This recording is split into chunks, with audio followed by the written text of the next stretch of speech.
ओम नमो भगवते वासुदेवाय नमः। प्रेम से बोलो बृहस्पति भगवान की जय। नमस्कार दोस्तों, आपका हमारे YouTube चैनल धार्मिक कथाएं और कहानियां में स्वागत है। आज मैं आपको बृहस्पतिवार व्रत की संपूर्ण कथा सुनाऊंगी। अगर आपको यह कथा अच्छी लगी तो आप वीडियो को लाइक, सब्सक्राइब और शेयर ज़रूर कीजिएगा। आइए सुनते हैं बृहस्पतिवार व्रत की कथा। बहुत समय पहले की बात है। भारत में एक राजा राज्य करता था। वह अति प्रतापी एवं दानी था। वह प्रतिदिन मंदिर में भगवत दर्शन करने जाता था और गुरु और ब्राह्मण की सेवा भी किया करता था। उसके द्वार से कोई भी याचक निराश नहीं लौटता था। वह प्रत्येक गुरुवार को व्रत रखता और पूजन करता था। हर दिन गरीबों की मदद करता था, परंतु यह बातें उसकी रानी को पसंद नहीं थी। वह ना तो व्रत करती थी और ना किसी को एक भी पैसा दान के रूप में देती थी। वह राजा को भी ऐसा करने से रोकती थी। एक समय की बात है, जब राजा शिकार खेलने वन में गए। महल में सिर्फ रानी और दासी थी। उस समय गुरु बृहस्पति साधु का रूप धारण कर राजा के दरवाजे पर भिक्षा मांगने आए। साधु ने रानी से भिक्षा मांगी तो वह कहने लगी, हे साधु महाराज, मैं इस दान्य पुण्य से तंग आ गई हूँ। इस काम के लिए तो मेरे पति देव ही बहुत हैं। अब आप ऐसा करो कि सारा धन नष्ट हो जाए तथा मैं आराम से रह सकूं। साधु का वेश रखे बृहस्पति देव ने कहा, हे देवी, तुम अति विचित्र हो। संतान और धन से कोई दुखी नहीं होता, सभी इसे चाहते हैं। पापी भी पुत्र और धन की इच्छा करता है। अगर तुम्हारे पास धन बहुत है तो भूखे मनुष्यों को भोजन कराओ, ब्राह्मणों को दान दो, प्याऊ लगवाओ, धर्मशालाएं बनवाओ, कुएं, तालाब, बावड़ी, बाग बगीचे आदि बनवाओ तथा निर्धनों की कुंवारी कन्याओं का विवाह करवाओ। साथ ही यज्ञ आदि करो। इस प्रकार के कर्मों से आपके कुल का एवं आपका नाम लोक परलोक में प्रसिद्ध होगा एवं स्वर्ग की प्राप्ति होगी। किंतु वह मूर्ख रानी साधु की इन बातों से खुश नहीं हुई। वह बोली, हे साधु महाराज, मुझे ऐसी संपत्ति की आवश्यकता नहीं जो मेरे काम न आए तथा जिसको मैं अन्य लोगों को दान कर दूं, जिसको रखने और संभालने में ही मेरा सारा समय नष्ट हो जाए। साधु ने रानी को समझाने का बहुत ही प्रयत्न किया, परंतु रानी अपनी बात पर अडिग रही। तब साधु ने कहा, हे देवी, यदि तुम्हारी ऐसी ही इच्छा है तो जैसा मैं तुम्हें बताता हूँ तुम वैसे ही करना। बृहस्पतिवार के दिन घर को गोबर से लीपना, अपने केशों को पीली मिट्टी से धोना, केशों को धोते समय स्नान करना, राजा से कहना कि वह भी हजामत करवाए, भोजन में मांस मदिरा खाना, कपड़े धोबी के यहाँ धुलने डालना। इस तरह 7 बृहस्पतिवार निरंतर करने से तुम्हारा सब धन नष्ट हो जाएगा। ऐसा कहकर साधु रूपी बृहस्पति देव अंतर्ध्यान हो गए। रानी ने साधु के कहे अनुसार ही 7 बृहस्पतिवार वैसे ही करने का विचार किया। साधु के बताए अनुसार करते हुए उसे केवल 3 बृहस्पतिवार ही बीते थे कि उसकी समस्त धन संपत्ति नष्ट हो गई। कहे अनुसार ही करने से भरपेट भोजन के लिए भी दोनों समय परिवार तरसने लगा तथा सांसारिक भोगों से दुखी रहने लगा। इस प्रकार के अभावग्रस्त जीवन से तंग आकर एक बार राजा रानी से कहने लगा कि हे रानी, तुम यहाँ पर रहो, मैं दूसरे देश को जाता हूँ, क्योंकि यहाँ पर मुझे सभी मनुष्य जानते हैं, इसीलिए मैं यहाँ कोई कार्य नहीं कर सकता। देश चोरी परदेश भीख के समान है। ऐसा कहकर राजा परदेश चला गया। वहाँ जंगल में लकड़ी काट कर लाता और उन्हें शहर में बेचकर जीवन यापन करने लगा। राजा के जाने के पश्चात इधर उसके बिना रानी और दासी दुखी रहने लगी। किसी दिन भोजन मिलता तो किसी दिन जल पीकर ही रहना पड़ता। एक समय रानी और दासी को 7 दिन बिना भोजन के व्यतीत हो गए। तो रानी अपनी दासी से बोली, हे दासी, यहाँ समीप के ही नगर में मेरी बहन रहती है जो बहुत धनवान है। तू उसके पास जा और वहाँ से 5 सेर भेजर मांग कर लिया, जिससे कुछ समय के लिए गुजर बसर हो जाएगी। दासी उसकी बहन के पास गई। बृहस्पतिवार का दिन था। रानी की बहन उस समय ध्यान मग्न होकर पूजा कर रही थी। दासी ने रानी की बहन से कहा, हे रानी, मुझे आपके पास आपकी बहन ने भेजा है, मुझे 5 सेर भेजर दे दो। दासी ने अपनी बात अनेक बार कही, परंतु रानी की बहन ने कोई उत्तर नहीं दिया, क्योंकि वह उस समय बृहस्पतिवार की कथा सुन रही थी। रानी की बहन से जब दासी को कोई अपेक्षित उत्तर नहीं मिला तो वह अति दुखी हुई। उसे क्रोध भी आया। लौटकर वह रानी से बोली, हे रानी, आपकी बहन बहुत धनी स्त्री है, परंतु वह अति घमंडी भी है। वह छोटे लोगों से बात भी नहीं करती। 5 सेर भेजर देने के लिए मैंने उससे बहुत बार कहा, परंतु उसने कोई उत्तर नहीं दिया। इस प्रकार मुझे निराश एवं खाली हाथ लौटना पड़ा। रानी बोली, हे दासी, इसमें मेरी बहन की किसी प्रकार का कोई दोष नहीं है। जब बुरे दिन आते हैं तब कोई सहारा नहीं देता, अपने पराये हो जाते हैं। अच्छे बुरे का ज्ञान विपत्ति में ही होता है। जो ईश्वर की इच्छा होगी वही होगा। यह सब हमारी भाग्य का दोष है। उधर पूजा समाप्त होने के पश्चात रानी की बहन ने सोचा कि मेरी बहन की दासी आई थी, परंतु मैंने उसे कोई उत्तर नहीं दिया। इससे वह बहुत दुखी हुई होगी।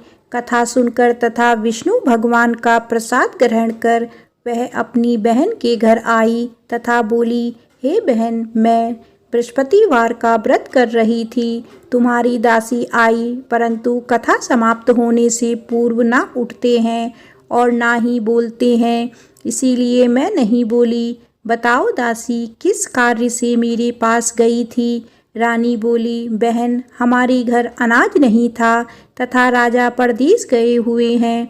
वैसे तुमसे कोई बात छिपी नहीं है, इस कारण मैंने दासी को तुम्हारे पास 5 सेर भेजर लेने के लिए भेजा था।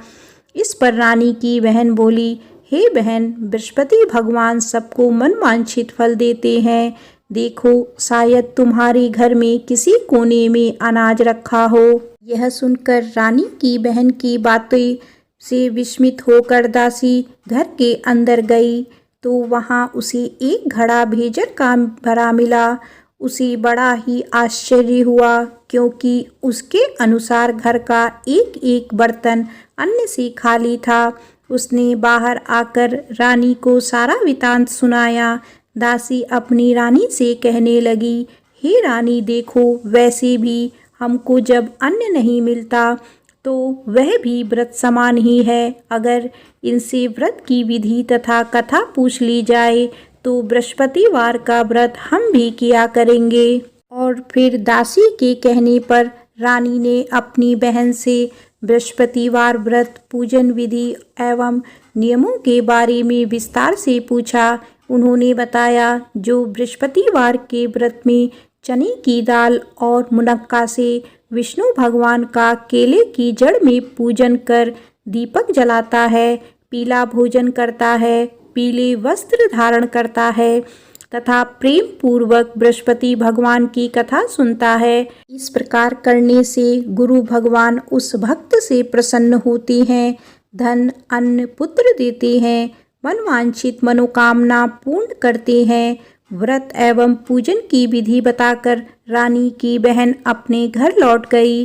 तत्पश्चात रानी और दासी दोनों ने निश्चय किया कि बृहस्पति देव भगवान का व्रत एवं पूजन जरूर करेंगे। 7 दिन पश्चात जब बृहस्पतिवार आया तो दोनों ने व्रत रखा। दासी घुड़साल में जाकर चना और गुड़ बीन लाई और उसकी दाल बनाकर केले की जड़ में विष्णु भगवान का पूजन किया। अब भोजन पीला कहाँ से आए, यह सोचकर दोनों बड़ी दुखी हुई। परंतु उन्होंने व्रत किया था, इसीलिए बृहस्पति भगवान उनसे प्रसन्न थे। एक साधारण व्यक्ति के रूप में वे 2 थालों में सुंदर पीला भोजन लेकर आए और दासी को देकर बोले, हे दासी, यह भोजन तुम्हारे और रानी के लिए है, तुम दोनों ही इसे ग्रहण करना। दासी भोजन पाकर अति प्रसन्न हुई और रानी से बोली, हे रानी, भोजन कर लो। रानी को भोजन के विषय में कुछ पता नहीं था, इसीलिए वह दासी से बोली, जा तू ही भोजन कर, क्यों तू व्यर्थ में हमारी हंसी उड़ाती है। दासी बोली, हे रानी, एक व्यक्ति भोजन दे गया है। रानी बोली, वह भोजन तेरे लिए ही दे गया है, इसीलिए तू ही भोजन कर। दासी ने कहा, हे रानी, वह व्यक्ति हम दोनों के लिए ही 2 थालों में भोजन देकर गया है, अतः मैं और आप दोनों ही साथ साथ भोजन करेंगी। दोनों ने गुरु भगवान का धन्यवाद एवं नमस्कार कर भोजन आरंभ किया। इसके बाद से दोनों प्रत्येक बृहस्पतिवार को गुरु भगवान का व्रत और पूजन करने लगी। बृहस्पति भगवान की कृपा से उन दोनों की भोजन एवं धन की कमी दूर हो गई, परंतु रानी फिर पुनः पहली प्रकार से आलस करने लगी। तब दासी ने कहा, हे रानी, आप पहले भी इसी प्रकार आलस्य करती थी। आपको धन संभालने एवं दान देने में कष्ट होता था, इसी कारण सभी धन नष्ट हो गया और हमारी ऐसी दुर्दशा हो गई। अब गुरु भगवान की कृपा से धन मिला है तो आपको फिर आलस हो रहा है। बड़े कष्टों के बाद आपने यह धन पाया है, इसीलिए आपको दान पुण्य करना चाहिए। भूखे मनुष्यों को भोजन कराओ, ब्राह्मणों को दान दो, प्याऊ लगवाओ, कुआं, तालाब, बावड़ी आदि का निर्माण कराओ, कुंवारी कन्याओं का विवाह करवाओ, मंदिर पाठशाला बनाकर दान दो, धन को शुभ कार्यों में खर्च करो, जिससे आपके कुल का सम्मान बढ़े तथा आपको स्वर्ग प्राप्त हो एवं आपके पितृ प्रसन्न हो। दासी की बात मानकर रानी ने इसी प्रकार के सत्कर्म करने प्रारंभ कर दिए। इस प्रकार करने से उसका काफी यश फैलने लगा। कुछ दिनों के बाद एक दिन रानी और दासी आपस में विचार करने लगी कि ना जाने राजा किस दशा में होंगे, उनकी कोई खबर नहीं है। रानी राजा की कोई खबर ना पाकर उदास रहने लगी। गुरु भगवान से उन्होंने प्रार्थना की और भगवान ने रात्रि में राजा को स्वप्न में दर्शन देकर कहा, हे राजा, उठ, तेरी रानी तुझको याद करती है, अब अपने देश लौट जा। राजा प्रातःकाल उठा। वह सोचने लगा कि मैं किस प्रकार रानी के पास खाली हाथ जाऊं, मेरे पास तो कुछ भी नहीं है। स्त्री जाति खाने और पहनने की ही साथी होती है, पर प्रभु की आज्ञा मानकर वह अपने नगर चलने को तैयार हुआ। प्रदेश में राजा बहुत दुखी रहने लगा।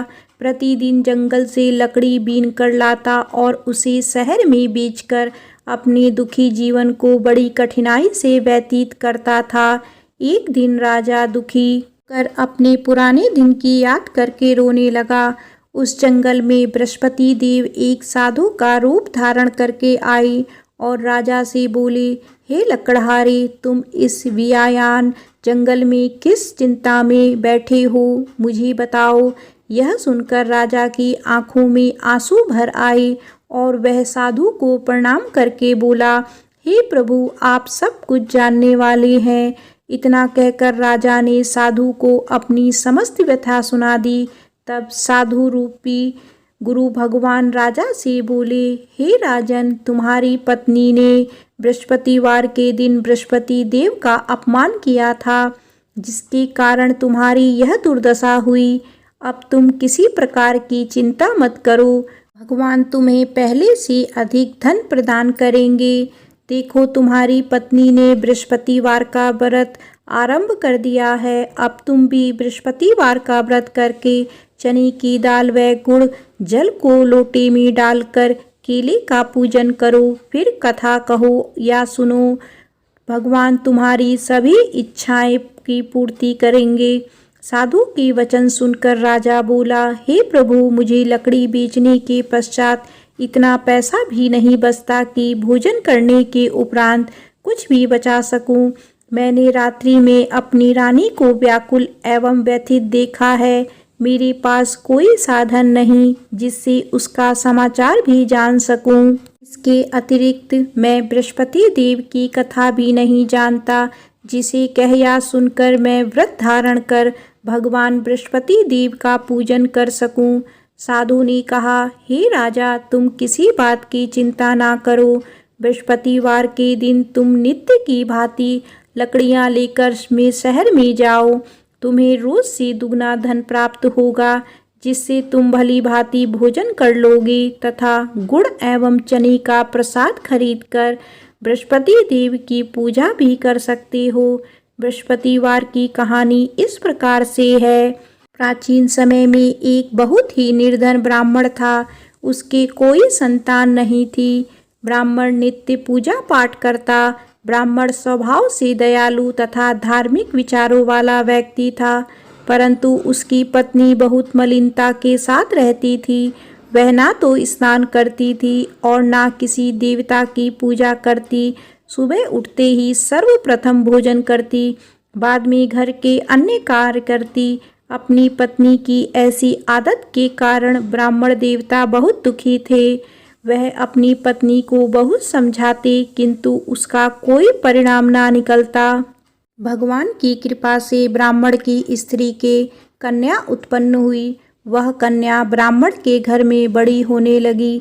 वह बालिका प्रातःकाल ही स्नान करके भगवान विष्णु का जप करती, बृहस्पतिवार का व्रत भी करने लगी। पूजा पाठ समाप्त कर पाठशाला जाती तो अपनी मुट्ठी में जौ भर कर ले जाती और पाठशाला जाने के रास्ते में डालती जाती। भगवान बृहस्पति की कृपा से वही जौ स्वर्ण के हो जाते थे, तो लौटते समय उनको बीनकर घर ले आती। एक दिन वह बालिका सूप में उन सोने के जौ को फटक कर साफ कर रही थी। तभी उसकी माँ ने उसे देख लिया और कहा, हे बेटी, सोने के जौ को फटकने के लिए सूप भी सोने का ही होना चाहिए। दूसरे दिन बृहस्पतिवार था। कन्या ने व्रत रखा और भगवान बृहस्पति से प्रार्थना करके कहा, हे प्रभु, यदि मैंने सच्चे मन से श्रद्धा पूर्वक आपका पूजन एवं व्रत किया हो तो कृपया करके मुझे सोने का सूप दे दो। बृहस्पति देव ने उसकी प्रार्थना स्वीकार कर ली। नित्य की भांति वह कन्या जौ फैलाती हुई पाठशाला चली गई।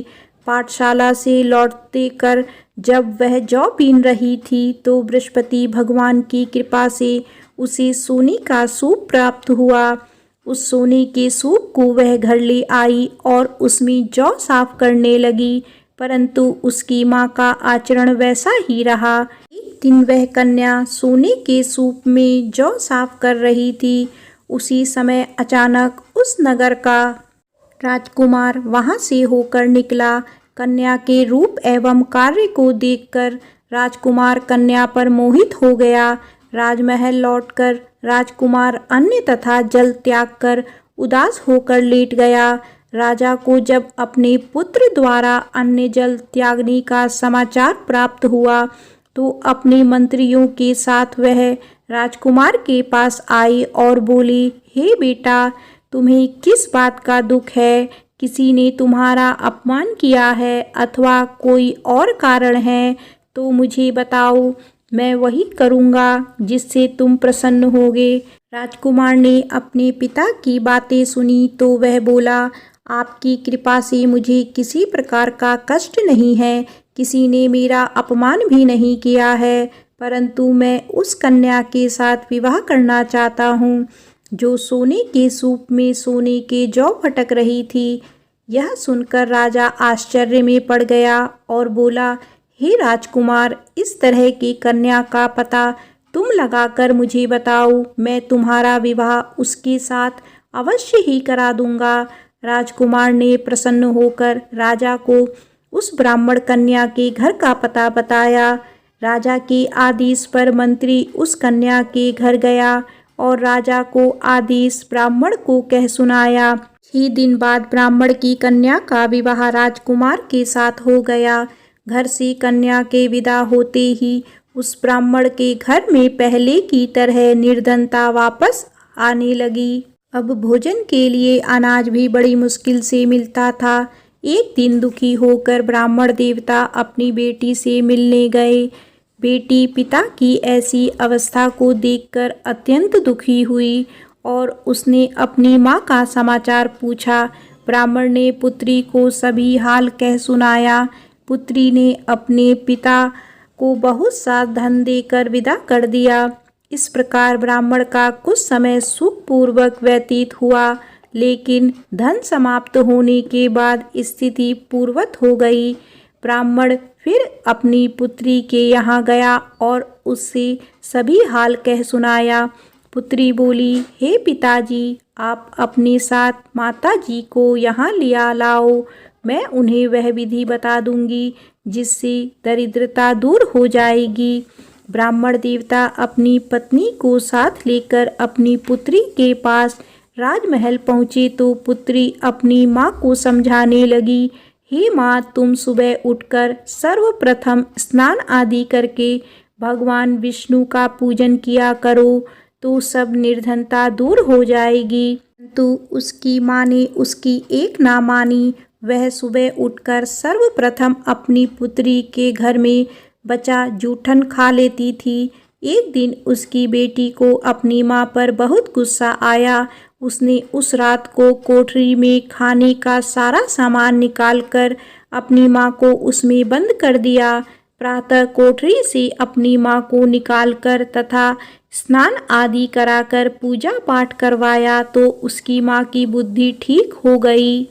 इसके बाद वह प्रतिदिन पूजा पाठ करती और प्रत्येक बृहस्पतिवार को व्रत भी रखने लगी।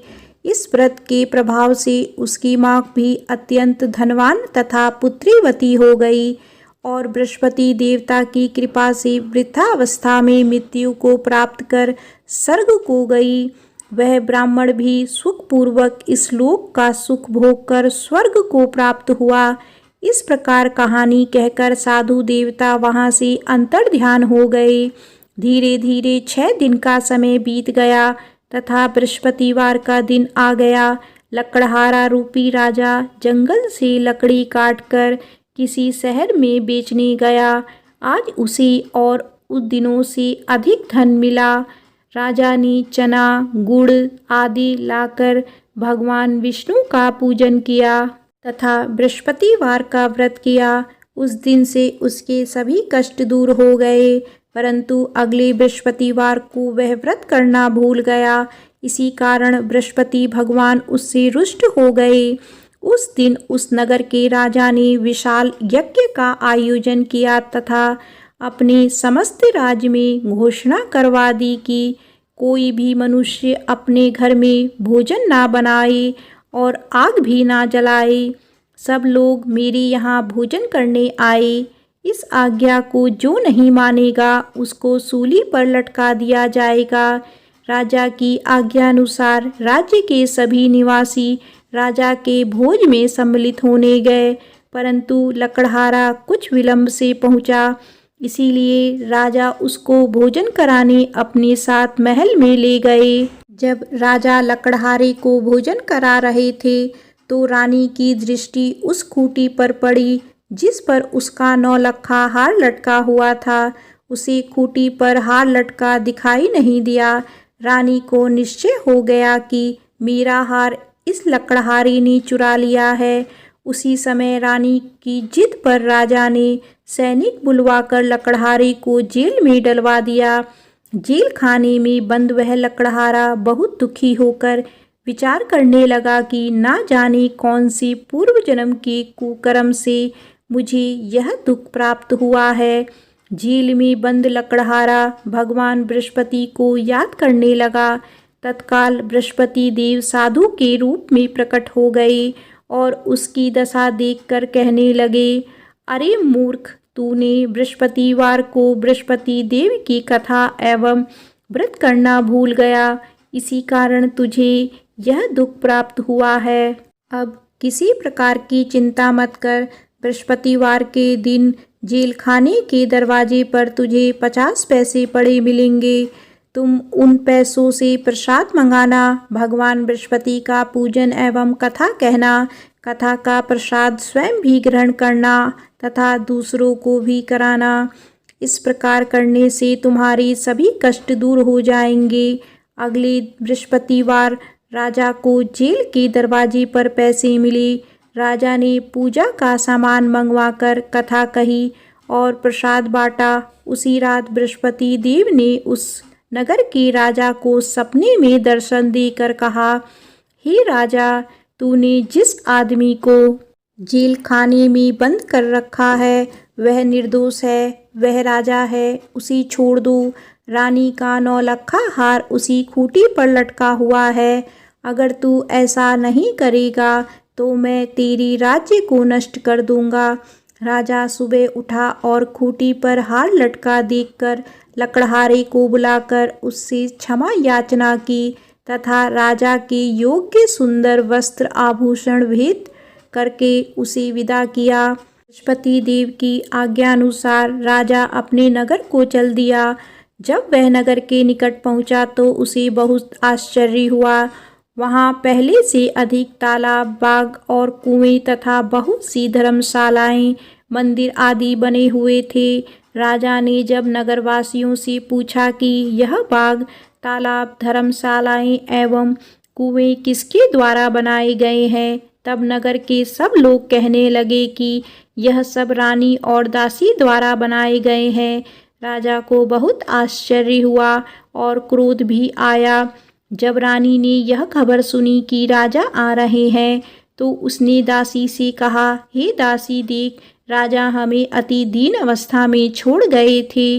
वह हमारी ऐसी हालत देखकर कहीं द्वार से ही ना लौट जाएं, इसीलिए तू द्वार पर खड़ी हो जा। रानी की आज्ञानुसार दासी दरवाजे पर खड़ी हो गई। जब राजा आई तो उन्हें अपने साथ महल में लिवा लाई। तब राजा ने क्रोध करके अपनी तलवार निकाली तथा रानी से पूछा, बताओ, धन तुम्हें कैसे मिला, किस प्रकार प्राप्त हुआ? तब रानी ने कहा कि हमें यह सब धन बृहस्पति देव के व्रत के प्रभाव से प्राप्त हुआ है। अब राजा ने निश्चय किया कि 7 दिन बाद तो सभी बृहस्पति देव का पूजन करते हैं, परंतु मैं प्रतिदिन में 3 बार कथा कहा करूँगा तथा नित्य व्रत किया करूँगा। अब हर समय राजा के दुपट्टे में चने की दाल बंधी रहती तथा दिन में 3 बार वह कथा कहता। ऐसे ही एक दिन राजा ने विचार किया कि चलो अपनी बहन के यहाँ हो आवे। ऐसा निश्चय कर राजा घोड़े पर सवार होकर अपनी बहन के यहाँ चल दिया। मार्ग में उसने देखा कि कुछ आदमी एक मुर्दे को लिए जा रहे हैं। उन्हें रोककर वह कहने लगा कि अरे भाई, कुछ देर मेरी बृहस्पतिवार की कथा सुन लो। वे बोले, लो, हमारा आदमी मर गया है, इसको अपनी कथा की पड़ी है। परंतु कुछ आदमी बोले, अच्छा कहो, हम तुम्हारी कथा भी सुनेंगे। राजा ने दाल निकाली और कथा कहनी शुरू कर दी। जब कथा आधी हो गई तो मुर्दा हिलने लगा और जब कथा समाप्त हुई तो राम राम करके वह मुर्दा खड़ा हो गया। राजा आगे चला। उसे चलते चलते शाम हो गई। आगे मार्ग में उसे एक किसान खेत में हल चलाता मिला। राजा उससे बोला, अरे भैया, तुम मेरी बृहस्पतिवार की कथा सुन लो। किसान बोला, जब तक मैं तेरी कथा सुनूंगा तब तक 4 हरैया जोत लूँगा। जाओ भैया, तुम अपनी कथा किसी और को सुनाना। राजा आगे चलने लगा। राजा के हटते ही किसान के बैल पछाड़ खाकर गिर गए और किसान के पेट में बहुत तेज दर्द होने लगा। उसी समय किसान की माँ रोटी लेकर आई। उसने जब यह देखा तो अपने पुत्र से सब हाल पूछा। बेटे ने सारा हाल बता दिया। किसान की माँ दौड़ी दौड़ी घोड़े पर सवार राजा के पास गई और उससे बोली, मैं तेरी कथा सुनूंगी, तू अपनी कथा मेरे खेत पर ही चलकर कहना। राजा ने लौटकर किसान के खेत पर जाकर कथा कही। जिसे सुनते ही बैल खड़े हो गए और किसान के पेट का दर्द भी बंद हो गया। आगे चलकर राजा अपनी बहन के घर पहुंच गया। बहन ने भाई की खूब आवभगत की। दूसरे दिन सुबह राजा जागा तो उसने देखा कि सब लोग भोजन कर रहे हैं। राजा ने अपनी बहन से पूछा कि यहाँ कोई ऐसा मनुष्य है जिसने भोजन नहीं किया हो और जो मेरी बृहस्पतिवार की कथा का श्रवण कर ले। तो बहन बोली, हे भैया, यह देश ऐसा ही है। यहाँ के लोग पहले भोजन करते हैं, बाद में कोई अन्य काम करते हैं। अगर पड़ोस में हो कोई तो देख आती हूँ। ऐसा कहकर बहन चली गई, परंतु उसे कोई भी ऐसा व्यक्ति नहीं मिला जिसने भोजन ना किया हो। वह एक कुम्हार के घर गई जिसका लड़का बीमार था। उसे यह भी पता चला कि उसके यहाँ 3 दिन से किसी ने भोजन नहीं किया है। राजा की बहन ने अपने भाई की कथा सुनने के लिए कुम्हार से आग्रह किया तो वह तैयार हो गया। राजा ने जाकर बृहस्पतिवार की कथा कही, जिसको सुनकर कुम्हार का लड़का ठीक हो गया। अब तो राजा की हर जगह प्रशंसा होने लगी। कुछ दिन बाद एक दिन राजा ने अपनी बहन से कहा, हे बहन, मैं अपने घर जाऊंगा, तुम भी तैयार हो जाओ। राजा की बहन ने अपनी सास से अपने भाई के साथ जाने की आज्ञा मांगी। सास बोली, चली जा, परंतु अपने लड़कों को यहीं छोड़ जाना, क्योंकि तेरे भाई के कोई संतान नहीं होती है। बहन ने भाई से कहा, हे भैया, मैं तो चलूंगी, परंतु कोई बालक नहीं जाएगा। राजा ने कहा, जब कोई बालक साथ नहीं चलेगा तब तुम ही क्या करोगी। दुखी मन से राजा अपने नगर को लौट आया। राजा अपनी रानी से बोला, हम निर्वंशी राजा हैं, हमारा मुँह देखने का भी धर्म नहीं है। वह उदास होकर बिना भोजन किए शैया पर लेट गया। रानी बोली, हे प्रभु, भगवान बृहस्पति ने हमें सब कुछ दिया है, वे हमें संतान भी अवश्य देंगे। उसी रात बृहस्पति देव ने राजा को स्वप्न में दर्शन देकर कहा, हे राजा, उठ, सभी सोच को त्याग दे, तेरी रानी गर्भवती है। राजा को यह जानकर अति प्रसन्नता हुई। 9वें महीने में रानी के गर्भ से एक सुंदर पुत्र रूपी रत्न पैदा हुआ। तब राजा बोला, हे रानी, स्त्री बिना भोजन के रह सकती है, परंतु बिना कहे नहीं रह सकती। जब मेरी बहन आए तो तुम उससे कुछ मत कहना। रानी ने हाँ कर दी। जब राजा की बहन ने यह शुभ समाचार सुना तो वह अति प्रसन्न हुई तथा बधाई लेकर अपने भाई के यहाँ आई। तभी रानी ने कहा, घोड़ा चढ़कर नहीं आई, गधा चढ़ी आई। राजा की बहन बोली, भाभी, मैं इस प्रकार ना कहती तो तुम्हें औलाद कैसे मिलती। भगवान बृहस्पति ऐसे ही हैं, जैसे जिसके मन में कामनाएं हैं सभी को पूर्ण कर मनवांछित फल देते हैं।